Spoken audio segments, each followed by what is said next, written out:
much when I rolled into this shithole town. Just another gig. Another stack of unsolved cases. Name's Laura Kane, 38. Been chasing dead ends since I got my badge. The fog hit me first. Thick and sour. Swallowing my headlights as I pulled up to the station. Place looked like it hadn't seen a paint job since Nixon. Cracked bricks, windows smudged with grime. Salt sprinkled over the door like some backwoods superstition. Inside smelled like burnt coffee and regret. The kind of stink that sticks to your soul. The desk sergeant barely grunted when I flashed my eye. Just pointed me to a corner with a busted chair and a dented filing cabinet. I was unpacking my crap, shoving pens and notepads into drawers, when a crumpled paper slipped out, scrawled in shaky ink, rules to survive. I smirked. Newbie hazing, right? Then I read it, and that smirk died fast. If a body's got no signs of trauma, assume they're still watching. Never touch a body with no shadow. Some dead folks come back to file reports. Don't record them. If a victim's family won't ID them, don't push it. The coroner gets bodies before they die. Don't ask how. Figured it was bullshit, but my gut twisted anyway. I stuffed it in my pocket just as my radio crackled. First case, dead guy in the woods, no cause. Great, I muttered, grabbing my coat and stepping back into the fog. The crime scene was a mess of damp leaves and silence. Too quiet, like the woods were holding their breath. Guy was sprawled out, eyes wide open, staring at the sky like he'd seen God, and didn't like it. No blood, no cuts. Rule #1 nagging me. Assume they're still watching. I crouched down, flashlight shaking a little, and that's when I saw it. No shadow. Light hit him dead on, but the ground stayed blank. What the hell? I whispered, pulling the rules out again. My smirk long gone. Rustling hit my ears. Sharp, close. I spun around, hand on my holster, and saw him. A guy stumbling out of the trees, pale as a ghost. Clothes torn, face sunken like he'd been underground too long. I need to report a murder, he said, voice wet and raspy, like he'd gargled gravel. I swallowed hard. Whose murder? Mine, he croaked, lips peeling into a grin that stretched too wide, teeth yellow and cracked. His breath hit me, rotten thick, like meat left out in the sun. Rule #3 burned in my head. Don't record them. Can't help you, I said, keeping it steady even as my pulse jackhammered. He tilted his head, grin splitting wider. You'll see, he hissed, then shuffled back into the fog, footsteps fading to nothing. I stood there, frozen, flashlight beam shaking in the mist. The body's eyes seemed to shift, locked on me now, and a low hum buzzed from the trees, like static off a busted radio. This wasn't some small-town prank. These murders weren't normal, and deep down, I knew I just stepped into something I couldn't outrun. Something watching me right back. I didn't sleep that night, just sat in my motel room. The dead guy's grin burned into my head, coffee going cold on the nightstand. The fog outside pressed against the window like it wanted in, and every creak of the shitty mattress sounded like footsteps. Those rules were crumpled on the table, ink looking wetter, like they'd been bleeding. Rule #1 stuck with me. If a body's got no signs of trauma, assume they're still watching. And I kept glancing at the mirror, half expecting those wide eyes to stare back. Next shift, I hit the station, hands shaky as I flipped through old case files. Yellowed pages, coffee stains, names scratched out. Found a report from '92. Detective Hargrove quit after bodies wouldn't stay put. Another from '87.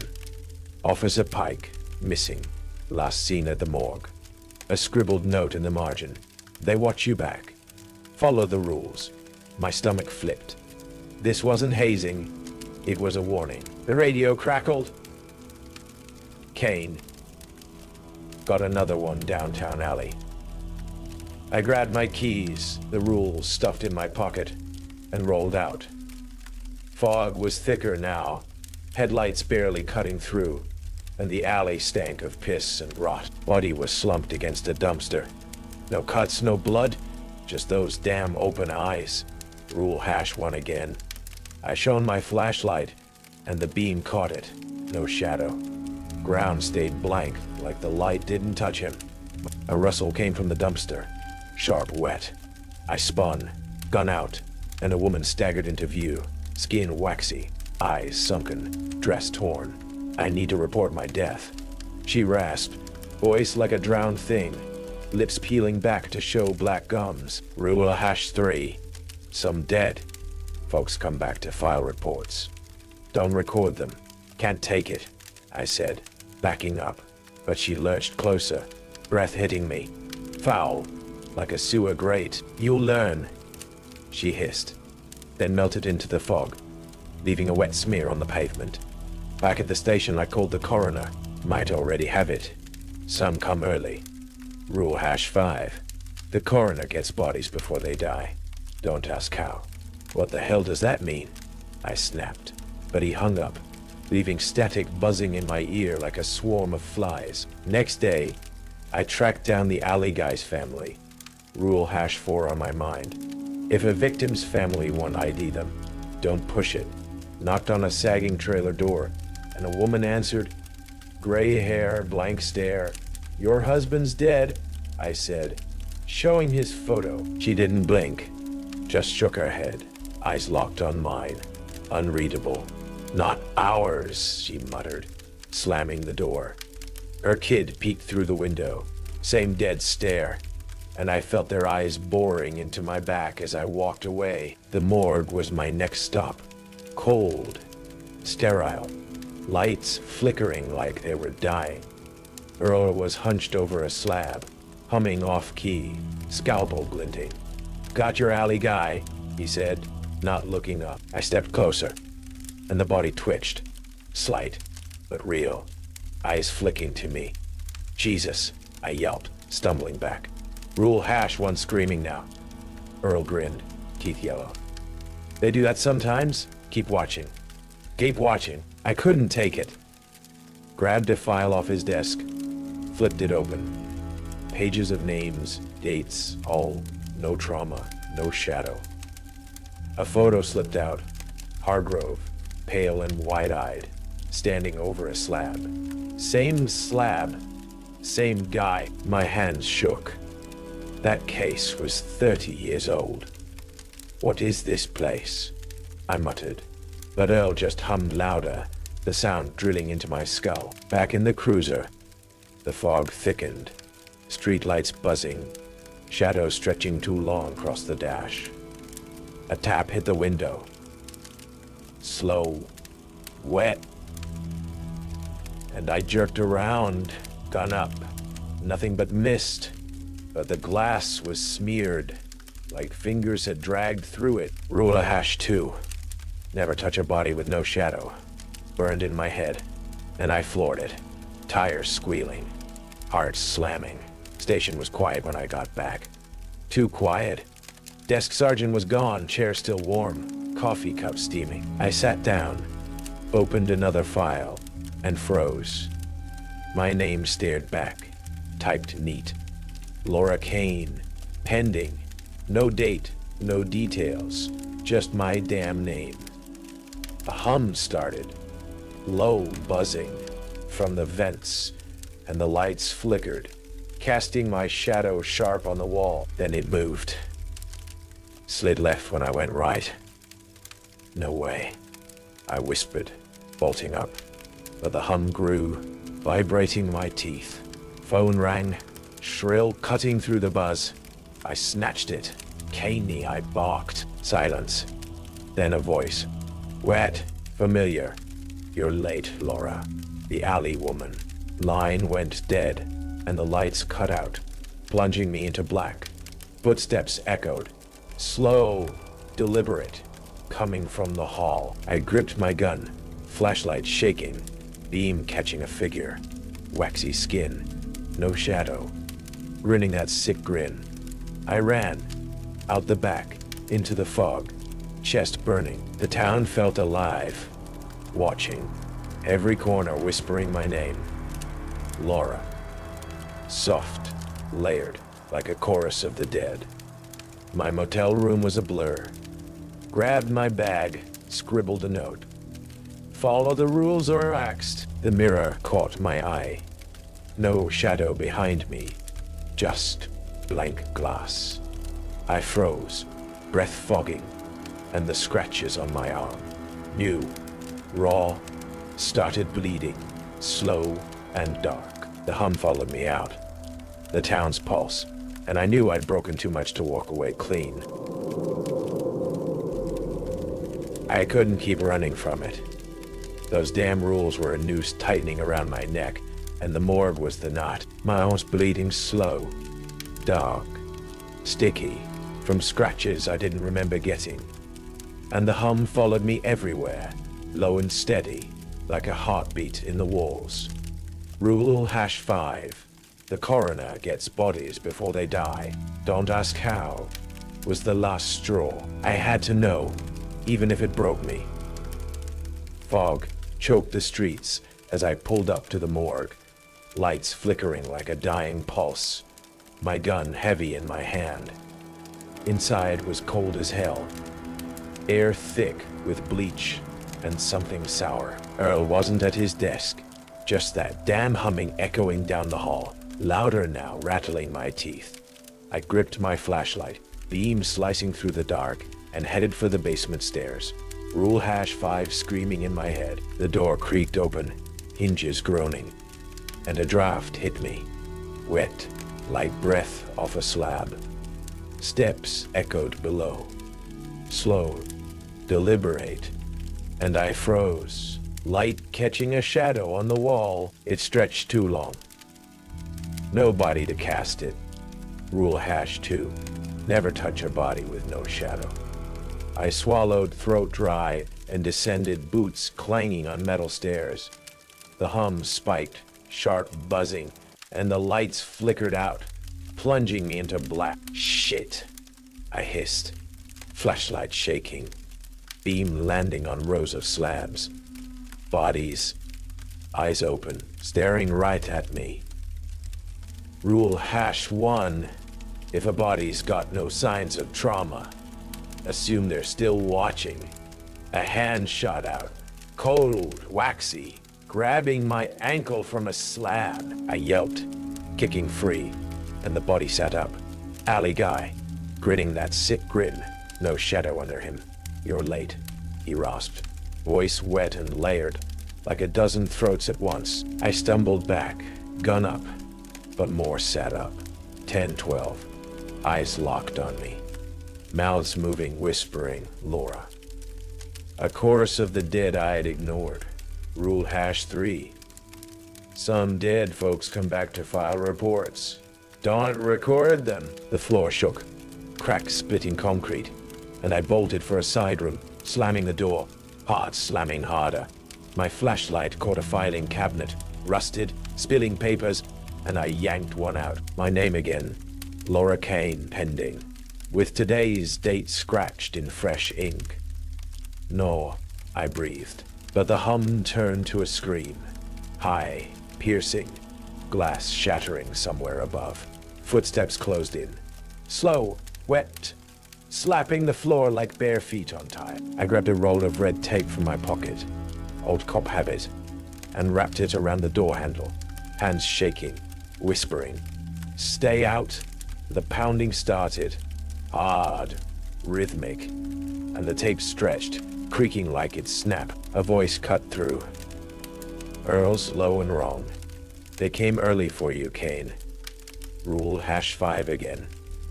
I spun, beam hitting him in the corner, hunched grinning, eyes too wide, no shadow behind him. He lurched, fast, and I fired, bullet ripping through his chest.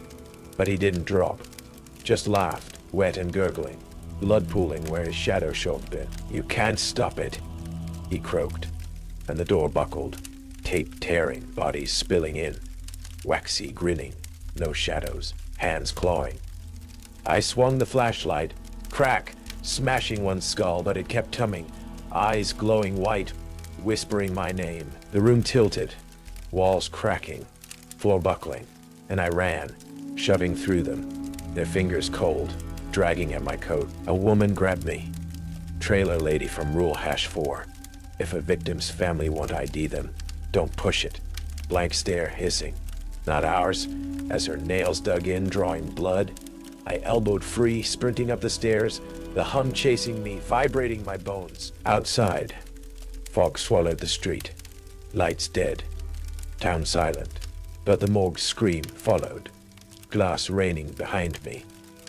I hit the cruiser, hands slick with blood and sweat, and peeled out, tires screeching, the hum fading to a buzz in my skull. My arm throbbed, scratches oozing, black and warm, and the rear view showed nothing behind me, just blank glass. I'd made it out, but those eyes, those damn watching eyes, stayed with me, and I knew the rules weren't done screwing me over. I peeled out of that morgue parking lot like a bat out of hell, fog swallowing the cruiser's taillights, my hands slick with blood and sweat on the wheel. The hum was gone, mostly just a faint buzz in my skull, like a radio stuck between stations. My arm burned, scratches oozing dark and sticky, but I kept driving, straight out of town, no looking back. Screw this place, I muttered, voice scratched raw, tossing the rules onto the passenger seat. They landed face up, ink smudged, mocking me. I crashed at a city motel, cheap, neon buzzing outside, sheets smelling like bleach and regret. Quit the force next day. No notice, just a voicemail. I'm done. Figured I'd leave the dead behind. Start over stacking boxes or pouring drinks. Anything but bodies. The scratches scabbed over. 3 jagged lines, itching like crazy, but I kept my sleeves down, ignored the heat pulsing under my skin. Nights were whiskey and late night TV, trying to drown out those wide, watching eyes. A week in, I woke to a thud, soft, wet, against the window. Folk pressed close, thicker than it should be in this far from town, and I grabbed my old service pistol, heart kicking up, peeked through the blinds. Nothing but mist curling like smoke. Then it came, a tap, slow and deliberate like nails on glass. Ruler hash. 2 nagged me. Never touch a body with no shadow. And I checked the mirror fast. My shadow was there. Shaky but real. Just the wind, I told myself. But my grip tightened on the gun. Sleep didn't come easy after that. Dreams of waxy hands clawing my legs, Earl's grin stretching too wide. One night, the TV flickered. Static buzzing, loud and sharp, Rule Hash 3 whispering. Some dead folks come back to file reports. Don't record them. A voice cut through. Laura. Wet, familiar, the alley woman's rasp. I yanked the plug, screen going black, but the buzz stayed humming in my ears, my teeth aching. Next morning, a neighbor, some twitchy guy with a beard, knocked on my door. Saw a lady outside last night, just standing there staring up at your window, he said, scratching his neck. No shadow though. Weird, right? My stomach dropped. Rule Hash 1. If a body's got no signs of trauma, assume they're still watching? Probably drunk, I lied, slamming the door. But my hands shook, scratches flaring hot. Days blurred. Whiskey didn't help anymore. Found an old newspaper in the lobby. Local rag. Headline buried on page 6. Town mourns lost detective. Picture was Hardrove. Pale and wide-eyed. Same as the morgue file. Article said he'd vanished after a case. Same damn pattern. I checked my arm. Scratches bleeding again. Dark and slow, staining my sleeve. The mirror caught me off guard. No shadow this time. Just blank glass behind my reflection. No, I croaked, backing up, breath fogging fast. Phone rang that night, shrill, cutting through the quiet. I snatched it, voice tight. Who's this? Static hissed. Then Earl. They're waiting, Kane. Line went dead, but a knock hit the door. Slow, wet. Rule Hash 4 flashing. If a victim's family won't ID them, don't push it. I peeked out. Trailer lady, gray hair plastered to her face, staring blank, whispering. TV flickered again, static screaming, and my old radio, unplugged in a box, buzzed to life. Laura, layered voices now. A dozen dead throats. I smashed it, plastic cracking, the hum swelled, vibrating the walls, folk clawed the windows, thicker, darker, and a shadow stretched across the floor. Too long, no sauce. Rule hash 2 again. I swung my pistol, crack, shattering a lamp, but the shadow snapped back, curling like smoke. I scribbled a note, follow the rules or you're screwed, and stuffed it in my coat, hands trembling. The mirror showed my eyes, hollow, glowing faint, and the scratches bled harder, dark pooling on the floor. The knock came again. Laura, Earl's voice now, wet and close. I grabbed my bag, ran for the door, fog swallowing the lot, the hum chasing me like a pulse. I'd escaped the morgue. But this town, this damn case, wasn't letting me go, and I was running out of fight.